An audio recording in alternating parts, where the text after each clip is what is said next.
শুরুটা হয় 2010 সালের সময়কে দেখিয়ে, যেখানে আটলান্টিক মহাসাগরের দ্বীপে আমরা একটি হাইটেক ল্যাব দেখতে পাই, যেখানে ইঞ্জিন কর্পোরেশন বিজ্ঞান ও তাদের ইঞ্জিনিয়ারদের সাহায্যে ডাইনোসরের রক্ত ও ডিএনএতে পরিবর্তন আনা শুরু করে। এটাকে মিউটেশন বলা হয়। ইঞ্জিন কর্পোরেশন এখানে ডাইনোসর তৈরি করে ফেলেছে। তারা চায় ডাইনোসররা এই পরিবেশকে নিজেদের সময়ের মতো মানিয়ে নেয়। একই সাথে তারা তাদেরকে আরো শক্তিশালী করতে চায়, যার জন্য তারা ক্রমাগত এক্সপেরিমেন্ট করতে থাকে। এই এক্সপেরিমেন্টের সময় তারা একটি টিরেক্সের ডিএনএ পরিবর্তন করার চেষ্টা করে। তখনই সেখানে তাদের একটি কর্মীর ভুল হয়ে যায়, আর সেই ভুলের কারণে সেখানে এক বড় বিপর্যয় নেমে আসে। এই পুরো প্রক্রিয়া চলাকালীন মেশিনগুলোতে সমস্যা দেখা দেয়। টিরেক্স এখন একটি নতুন বিপর্যয় মনস্টারের রূপ নিয়েছে। সে জেগে ওঠে এবং এরপর সে পুরো ল্যাবে ধ্বংসযজ্ঞ চালায় আর সায়েন্টিস্টদের মেরে ফেলে। সবাইকে এই জায়গা ছেড়ে যেতে হয়। পুরো ল্যাবের রহস্য এবং এখানে যা হয়েছে তা সময়ের সাথে চাপা পড়ে যায়। 17 বছর পর্যন্ত কেউ এই দ্বীপে আসে না। তারপরে 17 বছর পর আমরা মার্টিন নামের এক লোককে দেখি। সে একটি বড় ফার্মাসিউটিক্যাল কোম্পানিতে হাই লেভেলের এক্সিকিউটিভ। কোম্পানির নাম পাকাচ্চেনিস। এই কোম্পানি বিশ্বের সবচেয়ে মারাত্মক রোগের চিকিৎসা খোঁজার জন্য জনপ্রিয়। কিন্তু এই মুহূর্তে বিশ্ব আরও একটি বড় স্বাস্থ্য সমস্যায় ভুগছে, একটি অদ্ভুত এবং দ্রুত ছড়িয়ে পড়া হৃদরোগ, যা সাধারণ মানুষের জন্য অনেক স্বাভাবিক হয়ে উঠেছে। পাকাচ্চেনিক্সের রিসার্চ ডিপার্টমেন্ট আশঙ্কা করে যে আগামী কয়েক বছরের মধ্যে এই রোগটি বিশ্বের 20% মানুষের ওপর আক্রমণ করবে, অর্থাৎ প্রতি 100 জনের মধ্যে 20 জন মানুষ এই রোগে আক্রান্ত হবে। আর এমন পরিস্থিতিতে যদি কোনো কোম্পানি এই রোগের চিকিৎসা খুঁজে বের করতে পারে, তাহলে তার ওষুধের চাহিদা সারা বিশ্বে প্রচুর পরিমাণে বেড়ে যাবে। এই জন্য এই কোম্পানি একটি নতুন মিশন শুরু করে, এমন এক মিশন যেটা শুধু তাদের মেডিকেল সায়েন্সের বিপ্লব আনার সুযোগ দিবে না, বরং $বিলিয়ন আয়ও করাবে। এখন কোম্পানি যখন এই বিষয়ে গভীরভাবে গবেষণা করে, তখন তারা একটি চমকপ্রিয় সম্ভাবনা দেখতে পায়, আর সেটা হলো ডাইনোসর। কারণ তাদের শরীর অনেক বড় এবং তাদের শরীর অনুযায়ী তাদের বড় হার্টও হয় এবং এর চারিপাশে মোটা মোটা মাংসপেশি থাকে, যার মাধ্যমে রক্ত পরিচালনের পুরো সিস্টেমটি পরিচালিত হয়। আসলে এই সবকিছু মানুষের হৃদরোগের চিকিৎসার জন্য অন্যান্য মডেল। পাকাচ্চেনিক্স বিশ্বাস করে যে তারা যদি ডাইনোসরের রক্ত সংগ্রহ করতে পারে, বিশেষ করে তাদের হৃৎপিণ্ডের সাথে যুক্ত থাকা জৈব কাঠামো, তাহলে তা দিয়ে একটি কার্যকর ওষুধ তৈরি করা যাবে, যেটি এই মারাত্মক রোগের গাছটিকে গোড়া থেকে কেটে দেবে। তাই এই গুরুত্বপূর্ণ মিশন সম্পন্ন করার জন্য কোম্পানি পুরো দায়িত্ব মার্টিনকে দেয়। তাকে একটি টাস্কও দেওয়া হয়, আর সেটি হলো একটি ভিন্ন প্রজাতির ডাইনোসরের রক্ত নিয়ে আসা, যার মধ্যে প্রথমটি মাটিতে চলাচল করে, দ্বিতীয়টি পানিতে থাকে এবং তৃতীয়টি আসমানে ওড়ে। অর্থাৎ এই মিশনের জন্য তাকে 3 প্রজাতির ডাইনোসরকে ট্র্যাক করতে হবে আর তাদের ধরে রক্তের নমুনা সংগ্রহ করতে হবে। কিন্তু এই কাজটি অনেক সহজ নয়, কারণ এই ডাইনোসররা বিশ্বের সবচেয়ে ভয়ানক এবং নিষিদ্ধ জায়গাতে বাস করে। মার্টিন জানে যে এই মিশন সে একা করতে পারবে না, তাই সে কিছু বিশেষজ্ঞদের একটি দল গঠনের সিদ্ধান্ত নেয়। এই কারণে প্রথমে সে জোরোর সাথে দেখা করে, যে আসলে একটি প্রাক্তন বিশেষ বাহিনীর কমান্ডো। জোরো শুধু একটি কমান্ডো নয়, সে আসলে বিশেষ করে জঙ্গলে টিকে থাকা এবং হাইটেক অস্ত্রের ব্যবহার করার পাশাপাশি সব ধরনের বিপদ মোকাবেলা করতে পারে। তাই মার্টিন মনে করে এই মিশন যদি তার সাথে মিলে কেউ সম্পূর্ণ করতে পারে, তাহলে সে হলো জোরা। মার্কিন তাকে নিজের দলে নেওয়ার জন্য $10 মিলিয়ন অফার দেয়, যা সত্যি একটি বড় টাকার অংশ। কিন্তু জোরাকে তার থেকেও বেশি আকর্ষণ করে এই মিশনের অ্যাডভেঞ্চার। মার্টিন যখন তাকে পুরো মিশনের ডিটেলস জানায়, তখন সে পরিষ্কারভাবে বলে দেয় এই মিশন আনঅফিসিয়াল ভাবে হবে, অর্থাৎ এটি একটি সিক্রেট অপারেশন, যার জন্য কোনো সরকারি অনুমতি নেই এবং নিরাপত্তাও নেই। আর এটাই এই মিশনের সবচেয়ে বড় চ্যালেঞ্জ, কারণ কোনো দেশের সরকারি ডাইনোসরের এলাকায় যাওয়ার অনুমতি দেয় না। এই মিশনের সফলতা এই বিষয়ের উপর নির্ভর করে যে তাদের পুরো দল গোপনে সেই এলাকাতে প্রবেশ করবে এবং তাদের রক্ত নিয়ে ধরা না পড়ে সেই এলাকা থেকে বেরিয়ে যাবে। এখন জোরা দলে যোগ দিয়েছে, কিন্তু মার্টিন আরো একজনকে নিজের দলে অন্তর্ভুক্ত করতে চায়, আর সে হলো ডক্টর হেনরি, যে একজন প্যালিওন্টোলজিস্ট, অর্থাৎ এমন একজন বিজ্ঞানী যে পুরনো বিষয় নিয়ে গবেষণা করে। তার ডাইনোসরের সম্পর্কে অনেক গভীর জ্ঞান রয়েছে। আর যখন হেনরি তাকে এই পুরো মিশনের ব্যাপারে বলে, তখন সে এই মিশনে যোগ দেয়। হেনরি জানায় তাদের যে 3 ডাইনোসর চাই, তাদের মধ্যে একজন হচ্ছে মোসাসরাস, যে থাকে সমুদ্রে, তারপরে আছে টাইটানোসরাস, যাকে আমরা পাবো মাটিতে, আর সর্বশেষে ক্যাটজোলকল্টেস ডাইনোসর, যাকে আমরা পাবো আকাশে। এরা সবাই বড় ডাইনোসর এবং এরা সবাই 100 বছরের ওপর বেঁচে থাকে। আসলে হেনরির টাকার কোনো লোভ নেই, বরং সে ডাইনোসরদেরকে অনেক কাছ থেকে দেখতে চায়। কিন্তু এত বড় মিশনের জন্য তারা 3 জন যথেষ্ট নয়। তাই জোরা তাদের আরো 2 জন সঙ্গীর সাথে মার্টিনের পরিচয় করিয়ে দেয়, যারা আগে জোরার সাথে কাজ করেছে। এদের মধ্যে একজন ফাইটার ববি এবং অন্য আরেকজন নেভিগেটর ডাঙ্কান। মার্টিন এই দুইজনকেই তাদের দলে অন্তর্ভুক্ত করে নেয় এবং এখন এই পুরো দলে 5 জন সদস্য হয়েছে। ডাঙ্গানের কাছে তার নিজস্ব বোট আছে, কিন্তু তারা এই দ্বীপ থেকে রওনা হওয়ার আগেই ডাঙ্গান তার আরো 2 সঙ্গীকে ডেকে নেয়, যাদের মধ্যে একজন মেয়ে যার নাম নিনা এবং সেও একজন ফাইটার এবং অন্যজন একজন অভিজ্ঞ নাবিক। আর এখন এই 7 জন সেই দ্বীপের দিকে এগিয়ে চলে। অন্যদিকে সমুদ্রের দিকে আমরা আরো একটি বোট দেখতে পাই, যেখানে রিওম্যান, তার 2 মেয়ে এবং তার বড় মেয়ের বয়ফ্রেন্ড ছিল। আসলে তারা ঘুরতে ঘুরতে এক দ্বীপ থেকে অন্য দ্বীপে যেতে থাকে। তখনই তাদের বোটের সাথে কিছু একটা ধাক্কা লাগে এবং পানির ওপরে একটি বড় ভয়ঙ্কর প্রাণী দেখা যায়, যে আর কেউই নয়, সে একটি বড় মোসাসরাস।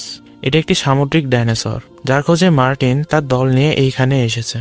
মোসাসরাস তাদের বোটটি উল্টে দেয়। তারা দুটো সাঁতরে তাদের বোটের ওপর আশ্রয় নেয় এবং রেডিওর মাধ্যমে সাহায্যের জন্য মেসেজ দেয়, যে মেসেজটি মার্কিনের টিমমেট ডাঙ্গান পায়। ডাঙ্গান লোকেশন দেখে, যা এখান থেকে 45 কিলোমিটার দূরে। এই লোকেশনটি সেই দ্বীপের কাছে যেই দ্বীপে তারা যাচ্ছে। কিন্তু যখন সে এই কথাটা মার্টিনকে জানায়, তখন মার্টিন বলে, আগামীকাল আমাদের ডাইনোসরের রক্তের নমুনা নিতে হবে, যার মাধ্যমে আমরা পুরো বিশ্বের মানুষকে সাহায্য করতে পারবো এবং এরপর আমরা অন্য কাউকে সাহায্য করব। কিন্তু ডাঙ্গান বলে, আমাদের সাহায্যের প্রয়োজন আছে, আমরা যদি সময় না পৌঁছাই তাহলে তাদের জীবন চলে যাবে। তাই সে তার বোট সেই দিকে নিয়ে চলে, যেখানে সে দেখে রিওয়েন তার 2 মেয়ে এবং তার মেয়ের বয়ফ্রেন্ডকে নিয়ে সাহায্যের অপেক্ষায় আছে। দ্রুত তারা সেখানে পৌঁছে যায় এবং এরা 4 জনই তার বোটে চলে আসে। তারা জানায় সমুদ্রের নিচ থেকে একটি বড় প্রাণী বেরিয়ে এসেছে, যার ছবি বা ভিডিও আমরা আজ পর্যন্ত দেখিনি, আর সে আমাদের বোটটি উল্টে দিয়েছে। মার্টিন বুঝে যায় যে এটা মোসাসরাস, সেই পানির ডাইনোসর যার খোঁজে তারা এসেছে। আর তখনই তাদের বোটের কাছেও নড়াচড়া শুরু হয়ে যায় এবং হঠাৎ করে অনেক বড় মোসাসরাস তাদের বোটের কাছে চলে আসে। আর এই দলের সব সদস্য এই সুযোগে সদ্ব্যবহার করার জন্য প্রস্তুত হয়ে যায়। ডক্টর হেনরি আগে থেকে একটি বিশেষ পরিকল্পনা করে রেখেছে। তিনি ডাইনোসরের রক্ত নেওয়ার জন্য একটি বিশেষ কন্টেনার তৈরি করেছে, যা দেখতে বন্দুকের বুলেটের মতো, কিন্তু আসলে এগুলো একটি সুয়ের মতো, যেটা ডাইনোসরের চামড়ায় ঢুকে রক্ত টেনে নেয় এবং যেই মুহূর্তে কন্টেনারগুলো ভরে যাবে সেই মুহূর্তে সেগুলো বাতাসে উড়ে যাবে এবং সেখান থেকে একটি প্যারাশুট খুলবে আর তারা সেই কন্টেনারগুলো ধরে ফেলবে। এখন যে মোসাসরাস তাদের বোটের কাছে আসে, জোরা দ্রুত সেই কন্টেনারগুলো ডাইনোসরের উপর ফায়ার করে আর সেই কন্টেনারটি ডাইনোসরের শরীরে ঢুকে যায় আর রক্ত সংগ্রহ করে প্যারাশুটের সাথে ভাসতে ভাসতে নিচে আসে। দলের সদস্য সেটিকে ধরে ফেলে এবং তারা প্রথম ধাপ পার করে। তারা একটি ডাইনোসরের রক্তের নমুনা পেয়ে গেছে, তাই সবাই তখন খুব খুশি। কিন্তু সেই খুশি আর বেশিক্ষণ টিকেনি, কারণ তাদের সামনে একটি নতুন বিপদ আসে। এবার পানির নিচ থেকে অন্য একটি ডাইনোসর, যেটার নাম স্পাইনোসরাস, সেটা বোটের ওপর হামলা করে। এরপর তাদের সাথে থাকা ববি সেই ডাইনোসরদের ওপর গুলি চালানো শুরু করে, যা তার অনেক বড় ভুল ছিল। এবং এরপর স্পাইনোসরাস তার পাশে আসে আর সবার সামনে তাকে শেষ করে দেয়। আর তখনই তেরেসা পানিতে পড়ে যায় আর তাকে বাঁচানোর জন্য জেভিয়ার পানিতে ঝাঁপ দেয়। এটা দেখে রিওভেন তার মেয়ে ইসাবেলাকে নিয়ে পানিতে ঝাঁপ দেয়। তারা সবাই সাঁতরে পাশের দ্বীপে পৌঁছে যায়। অন্যদিকে ডাঙ্গান তার বোট সামলাতে থাকে। তারা কোনোভাবে বোটটি তীরে নিয়ে আসে, কিন্তু বোটটি তীরে আসার সাথে সাথে একটি পাথরের সাথে ধাক্কা খায়, যার কারণে বোটটির অনেক ক্ষতি হয়, কিন্তু তারা সবাই সুরক্ষিত থাকে। তারা তীরে পৌঁছে গেছে, কিন্তু তখনই স্পাইনোসরাস তাদের উপর হামলা করে এবং তাদের সাথে থাকা নিনাকেও তারা মেরে ফেলে। এবার তারা তাদের দলের 2 জনকে হারিয়েছে এবং তাদের ফিরে যাওয়ার রাস্তাও বন্ধ হয়ে গেছে, কারণ তাদের কাছে যে বোটটি ছিল সেটিও ভেঙে গেছে। জোরা তাদের সবাইকে জানায় যে সে একটি ব্যাকআপ প্ল্যান আগে থেকে রেডি করে রেখেছে। আমি আমার আরেকটা টিমকে বলেছি যে তারা যেন পরের দিন এই দ্বীপে চলে আসে এবং তারা যদি কাউকে উঁচুতে দেখতে পায় তবে তাদেরকে উদ্ধার করে নেবে। এর মানে তাদের বাকি 2টি ডাইনোসরের রক্ত নেওয়ার পর তাদেরকে উঁচুতে চলে যেতে হবে, যাতে তাদের সবাইকে উদ্ধার করা যায়। ডাঙ্গান বলে যে আমি জানি হেলিকপ্টারের লোকরা নিচে আসবে না, কারণ তারা জানে যে এই দ্বীপে অনেক বিপদ, তাই আমাদেরকে কাজ অনেক তাড়াতাড়ি শেষ করে ওপরে যেতে হবে, যাতে তাদের সবাইকে বাঁচানো যায়। কিন্তু তাদের সামনে আরো একটি বিপদ ছিল, যারা হচ্ছে রিউবেন ও তার 2 মেয়ে, যারা জেভিয়ারের সাথে এই দ্বীপেই আটকা পড়েছে, কিন্তু অন্য একটি লোকেশনে। তারা সবাই তাকে বাঁচাতেও চায়, কিন্তু প্রথমে তাদেরকে রক্তের নমুনা নিতে হবে, যার কারণে তারা ভেতরে যায়। সেখানে তারা অনেক অদ্ভুত অদ্ভুত জীব দেখতে পায় এবং অনেক প্রকারের ডাইনোসরও, কিন্তু তাদের খোঁজ সেই বিশেষ টাইটানোসরাসের। রক্তের নমুনা তাদের প্রয়োজন এবং শীঘ্রই তাদের চোখের সামনে টাইটানোসরাসের পুরো দল চলে আসে, যেটা দেখে তারা অনেক খুশি হয় এবং আগের মতোই তারা চুপচাপ ডাইনোসরের কাছে যায় এবং অবশেষে তারা রক্তের নমুনা নিতে সফল হয়। কিন্তু এখন তাদের সবচেয়ে বড় চ্যালেঞ্জ হলো আকাশে উড়ন্ত ডাইনোসর, যার নাম কোয়েটজালকটলাস। কিন্তু সে অত্যন্ত বিপজ্জনক, সে তার আশেপাশের কাউকেই সহ্য করতে পারে না। তাই ডক্টর হেনরি বলে আমাদের তাদের ডিম পর্যন্ত পৌঁছানো উচিত, আর আমরা সেই ডিম থেকেই তাদের রক্তের নমুনা নিয়ে নেব, যাতে আমাদের মধ্যে কারোর জীবনের ঝুঁকি না থাকে। সবার তার এই পরামর্শটা অনেক ভালো লাগে এবং তারা সবাই উঁচু পাথরের উপর যায়, যেখানে সেই উড়ন্ত ডাইনোসরের বাসা রয়েছে, যেখানে তারা ডিম পেয়ে যায়। ডক্টর হেনরি খুব সাবধানতার সাথে সেই ডিমটি তার হাতে তোলে এবং কন্টেনারের সাহায্যে তার রক্ত বের করে আনে। তাদের কাছে এখন 3টি ডাইনোসরেরই রক্ত আছে, এখন তাদের শুধু এই দ্বীপ থেকে বের হতে হবে। কিন্তু তাদের এখান থেকে বের হওয়ার আগেই কোয়েটজালকটলাস সেখানে চলে আসে, আর তাদের নিজের বাসার কাছে দেখে সে খুব রেগে যায়। ডাইনোসরটা তাদের উপর হামলা করে এবং সে নাবিককে তার থাবা দিয়ে মেরে ফেলে। আর এই সুযোগের ব্যবহার করে জোরা, ডাঙ্কান ও হেনরি সেখান থেকে পালিয়ে যায়। সন্ধ্যার সময় তারা সেই দ্বীপের পুরনো ল্যাবে পৌঁছে যায়, যেখানে তারা সেই পরিবারকেও খুঁজে পায়। সবার মনে হয় যে এই জায়গাটি হয়তো কিছুটা নিরাপদ হবে, কিন্তু তারা ভেতরে থেকে বুঝতে পারে এই এলাকাটি আগে যতটা বিপজ্জনক ছিল তার থেকেও বেশি বিপজ্জনক। এখানে অনেক মিউটেড ডাইনোসর আছে এবং তারা তাদের উপর হামলা করে, কিন্তু কপালের জোরে তারা সেখানে বেঁচে বের হতে পারে।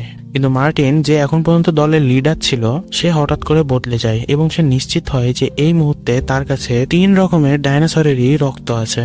সে তার পকেট থেকে বন্দুক বের করে এবং তার পুরো দলের ওপরে সে তাক করে।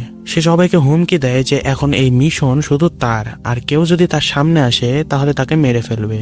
কিন্তু তাদের কপাল অনেক ভালো ছিল, কারণ সেই মুহূর্তেই সেখানে একটি মিউটেড ডাইনোসর চলে আসে। এটা সেই টিরেক্স ডাইনোসর যেটা বহু বছর আগে এই ল্যাব ধ্বংস হওয়ার সময় ছিল, এবং সে আগের থেকে আরো ভয়ঙ্কর রূপ নিয়ে সামনে আসে। তারপর সে মার্টিনের উপর হামলা করে এবং তাকে গিলে ফেলে। এই হামলার সময় মার্টিনের হাত থেকে রক্তের ব্যাগটি পড়ে যায় এবং জোরা দ্রুত সেটি ধরে ফেলে এবং আকাশে হেলিকপ্টারটিও তাদেরকে রেস্কিউ করতে চলে আসে। কিন্তু টিরেক্স অনেক বিপজ্জনক। সে হেলিকপ্টারের আওয়াজটি থেকে আকর্ষণ হয় আর সে হেলিকপ্টারটিকে তার চোয়ালে চেপে ধরে। এতে করে পাইলটের মৃত্যু হয়। তখনই সেখানে তারা একটি জাহাজ দেখতে পায়, যেটা ইঞ্জিন কোম্পানি ব্যবহার করত। তারা দ্রুত বোর্ডে উঠে যায়। এনা তাড়াতাড়ি বোর্ডটি স্টার্ট করার চেষ্টা করে, কিন্তু টিরেক্স আবারও তাদের উপর হামলা করে দেয়। ডাঙ্কানের মনে পড়ে টিরেক্স আলোর দিকে আকর্ষিত হয় এবং ডাঙ্কান একটি ফ্লেয়ার গান অ্যাক্টিভ করে এবং সে ফ্লেয়ার গানটি নিয়ে জাহাজ থেকে দূরে চলে যায়। এতে করে টিরেক্সের মনোযোগ অন্যদিকে চলে যায়। সে সেই আলোর দিকে পিছু করে, যেটা ডাঙ্কানের হাতে আছে। সে নিজের জীবন পরোয়া করে না। সে নিজের জীবন দিয়েই সঙ্গীদেরকে বাঁচাতে চায়। যদিও জোরা তাকে ফিরে আসতে বলে, কিন্তু সে ফিরে আসে না। সে জোরাকে বলে এটা অনেক জরুরি, নাহলে আমরা সবাই এখানে মারা যাব। সাথে পৃথিবীর সবাই হৃদরোগে আক্রান্ত হয়ে পড়বে। এবং জাহাজটি দ্বীপ থেকে দূরে যেতে থাকে এবং ফ্লেয়ারের আগুনটিও নিভে যায়।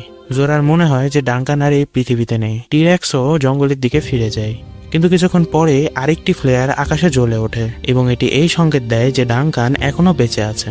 জোরা খুব খুশি হয় এবং সে জাহাজ ঘুরিয়ে সেখানেই নিয়ে যায়, যেখানে সে ডাঙ্কানকে অক্ষত অবস্থায় পায়। যেভাবে ডাঙ্কানের জীবন বেঁচে যায়। এখন তাদের কাছে সেই 3টি ডাইনোসরেরই রক্ত আছে এবং সেটা নিয়ে তারা সে ভয়ঙ্কর দ্বীপ থেকে বেরিয়ে এসেছে। এবং পথে ডক্টর হেনরি তাদেরকে জানায় যে মার্টিন সে রক্তগুলো একটি বড় কোম্পানিতে দিতে চাইছিল, যাতে তারা পৃথিবীর সবচেয়ে দামি ওষুধ তৈরি করতে পারে। কিন্তু এটা করা ঠিক হবে না, কারণ এতে চিকিৎসা শুধু ধনীদের জন্যই সীমাবদ্ধ থাকবে। তাই হেনরি ও জোরা মিলে একটি সিদ্ধান্ত নেয় যে এই রক্তগুলো তারা বিভিন্ন কোম্পানিকে দিবে, যাতে সব কোম্পানির কাছে সে ভয়ঙ্কর রোগের চিকিৎসার ওষুধ থাকে। যখন অনেক কোম্পানির কাছে এই ওষুধ থাকবে, তখন বাজারে দামও কম থাকবে আর প্রত্যেক মানুষ হৃদরোগ থেকে মুক্তি পাবে। আর এরই সাথে এই মুভি এইখানেই শেষ হয়। তো ভিডিওটা কেমন লাগলো এটা জানাও, আর এইরকমই আরো মজাদার মুভি এক্সপ্লেন দেখতে চ্যানেলটিকে সাবস্ক্রাইব করে নিও।